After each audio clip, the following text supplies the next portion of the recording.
we're going to tie another very simple jig nymph. We're going to tie a version of the Sawyer's Killer Bug. Sawyer, same guy who came up with the pheasant tail. Again, we've got a size 14 jig hook, this time with a copper bead. And I'm going to start some red thread on there. Pink would also be a good choice, but thread is what I have. I'm using this tag end to hold my wraps right up against that bead and build up a little thread dam to hold that in place.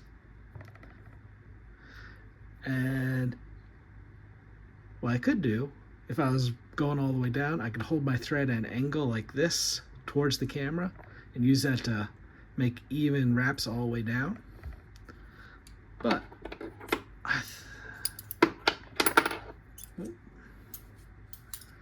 I'm going to put in that copper rib on my way down instead. So this is small copper wire. Catch that in, give it a tug to even up the tip, and I can bring it down.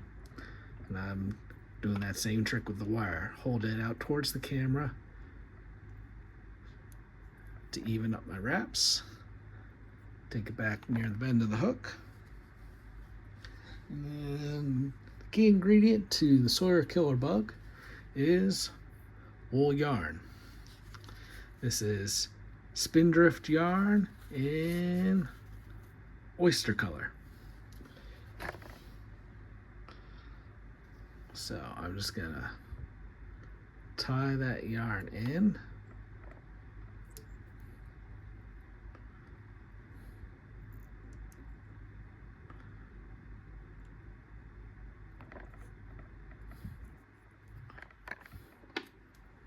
Get that little tag out of there. Then I just take my wool yarn and I'm gonna wrap it forward.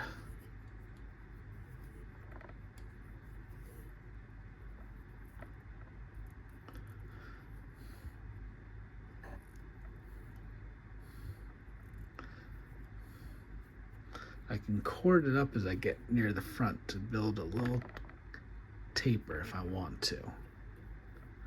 That might be a little too much though. Uncord it.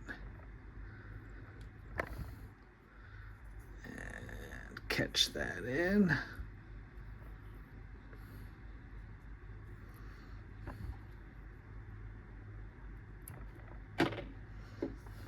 And this one, I don't think we actually need to counter wrap it. Because this is a spun yarn, I think just regular wraps is all it needs. 3 or 4 wraps depending on your hook size. 2 wraps around, 1 in front of it. Hold the thread and back and forth and helicopter. There we go.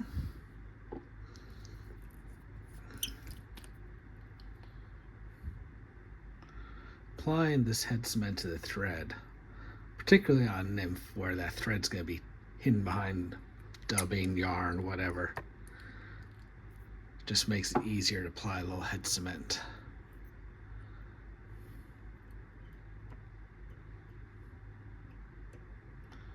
Four-turn whip finish, and cinch, and nick.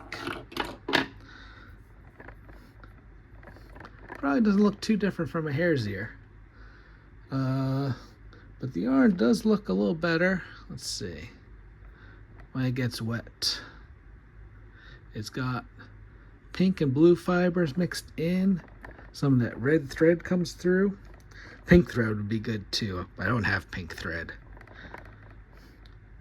And it's a nice little shrimpy looking pattern, like a grass shrimp, scuddy, just kind of, or even just an attractor. And it's just, I think I called it, yeah, it's Frank Sawyer's Killer Bug. One trick I like to have is I have these specimen jars near the desk, and so sometimes not a bad idea. Just put your bug in there so you can see what it looks like underwater. Can't always tell what it's going to look like wet. And it doesn't always look the same wet as it looks underwater. Can't see the fibers. But that's the Sawyer's killer bug.